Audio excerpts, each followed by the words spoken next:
Yo, what up guys, beside here, the portal in Raid Shadow Legends is showing a colorful blue right here. It can only mean one thing. There is a shard event going on right now, which is a good one. A 2x chance of getting epics and legendaries from your ancient shards just for 24 hours is going on right now in the game.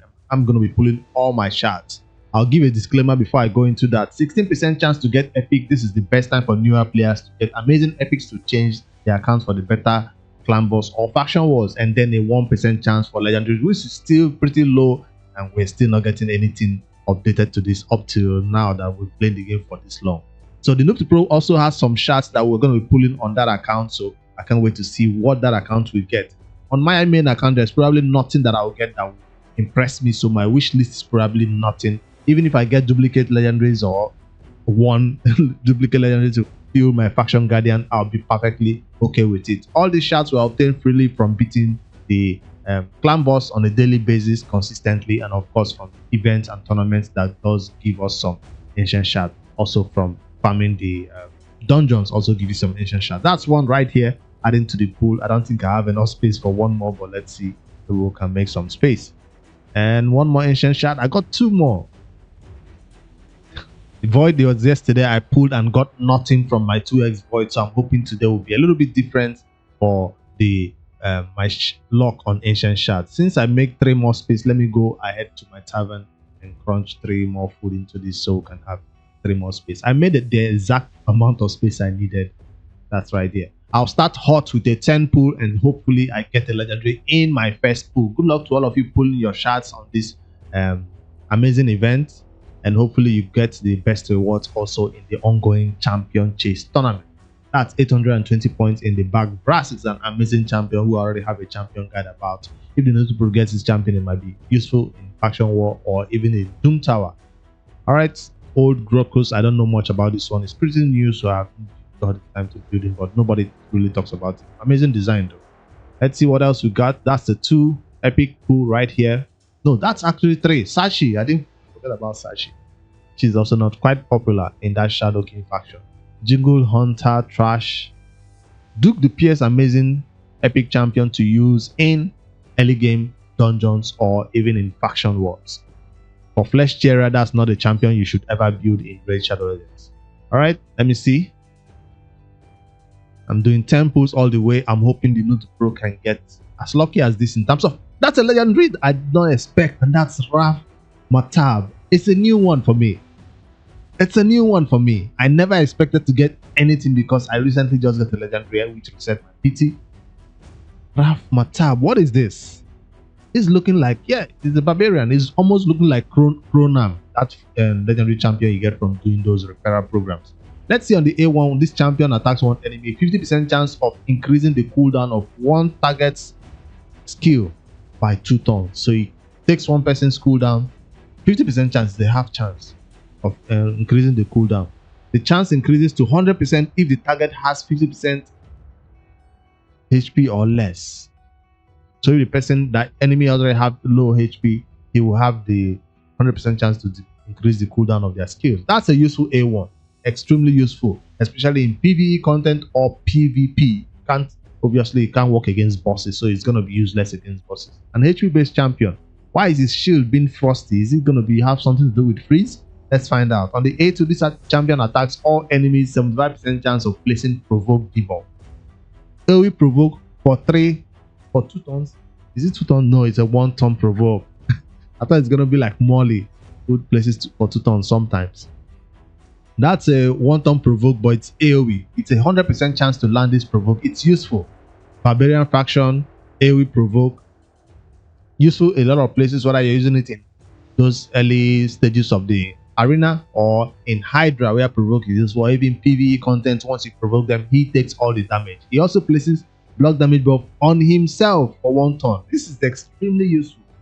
Provoking everybody and going block damage, that means he takes 0 damage. I really never heard of this champion. Nobody really talks about him. So this obviously won't work against bosses except that Hydra head. But it seems like it's champion that was built for wave content. A1 is useful against wave, and then A2 also useful against arena. This is an arena skill also. Once you get your enemies provoked, if you can have them provoke that is with high enough accuracy. Let's see on the A3 if it makes this champion better. Places a 50% increased resistance buff and a 30% reflect damage buff on all allies for 2 turns. Increased resistance, where can it be used? Not that much of in the arena, but I guess it has its places in especially Hydra. This guy is streaming a lot of content, a lot of general things that can be used in different places. Passive, this champion's resistance is increased by 50% whenever their active skills are not on cooldown. I think it means when he has not been used, when his skills are not being used at all, that's when he will get the 50 resistance increased to him. Basically, you can debuff this champion. Built with enough accuracy, with enough resistance, no damage. Basically, he's not going to be a damage dealer because he attacks all enemy. Okay, this one hits. This skill actually hits. I wish it don't hit to be even better placing it. That's a good champion right here. Raf Matab, good champion to help you in Barbarian faction, help you in the maybe Hydra or any other place where you need an AoE provoke champion. Also in the arena. That's not most popular these days, but it has its uses. So I'm glad I did not get a duplicate champion. Let's keep going and see what else I can get from my remaining ancient shard. I probably could stop here, but no, we're going all the way. Why is it slow? All right, here we go. Give me one more legendary and I'll be fine.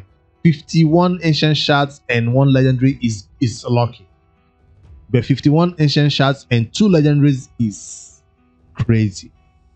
Let's see if I can get one more. I hope the Noob Pro will be as lucky as this. Don't tax me. I'm about to pay tax. Okay, that's an epic blood feather. And last ancient. Oh, 3 more to go. I got a legendary. We didn't get a legendary yesterday when we pulled a sacred shard. I mean, the day before. We didn't get a legendary when we pulled our voids. And now ancient shards comes through for us because you get a lot of ancient shards, so it's your best way of getting legendary champions in the game. Sacred shards and void shards are just scarce to get, so the chances of getting legendary from those shards is extremely low.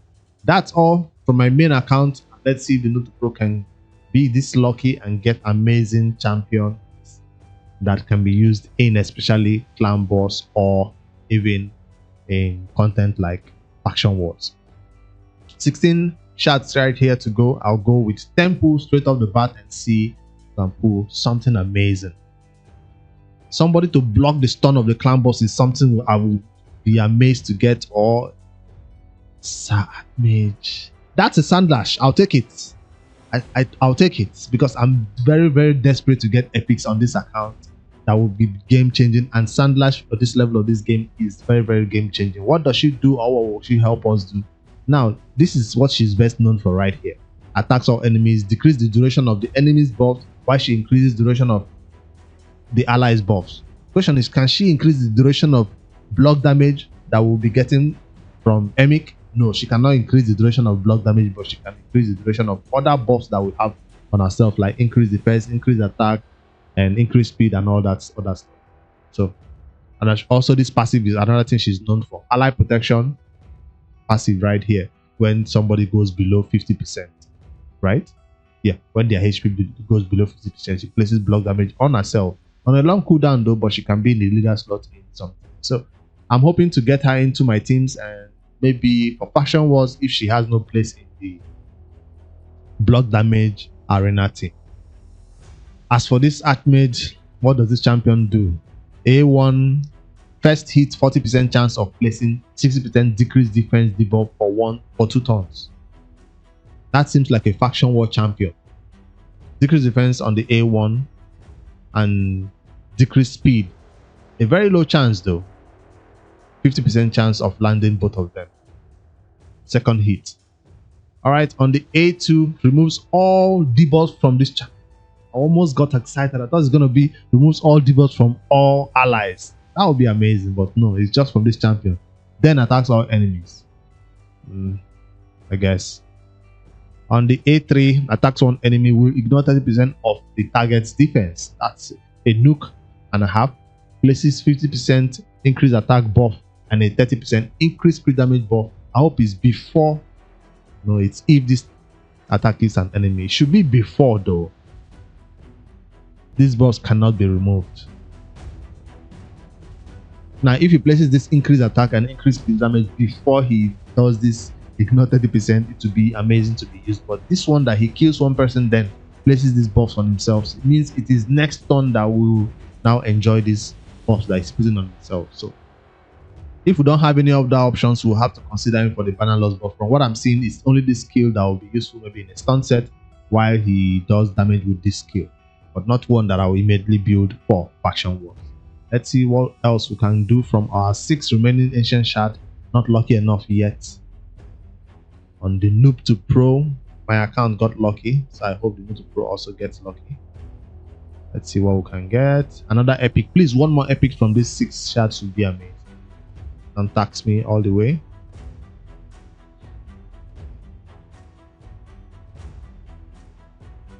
Got rares that I'm just going to use as food. These days, the only rares that we use, even War Maiden has been put to the side. Apothecary is still not a champion I own on the account. That's an epic and a seeker.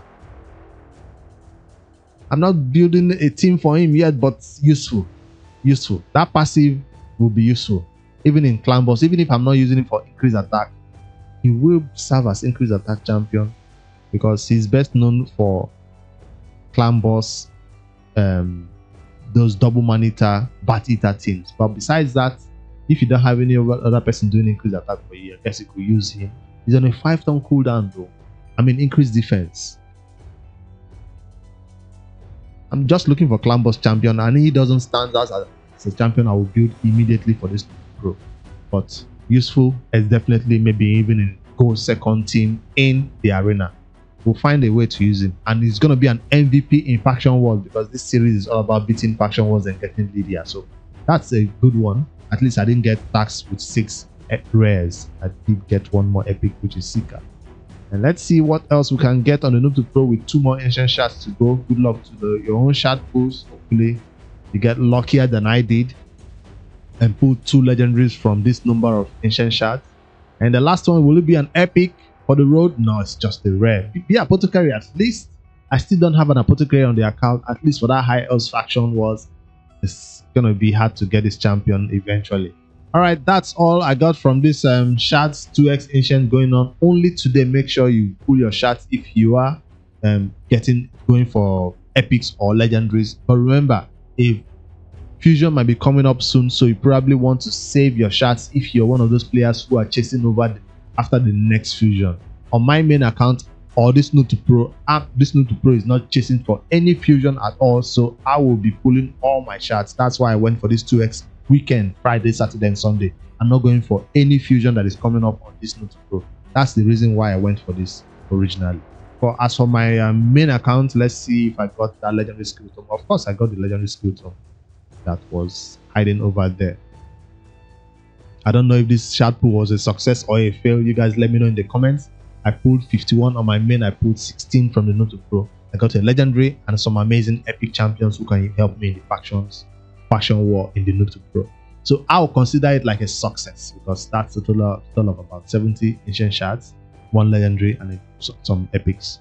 I didn't get any game-changing epics that would make me go crazy, like a Vukot or a Venomage, or those crazy epics you get on the account and you're like, wow, well, my network is not networking.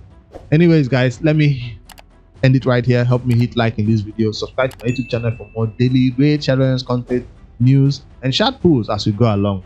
And yeah, watch out for the Noob to Pro. I'll be posting an amazing video tomorrow or next when we hit day 60. It's going to be benefiting a lot of new players. See you guys in the next one. Good luck with your shard pools. Later guys.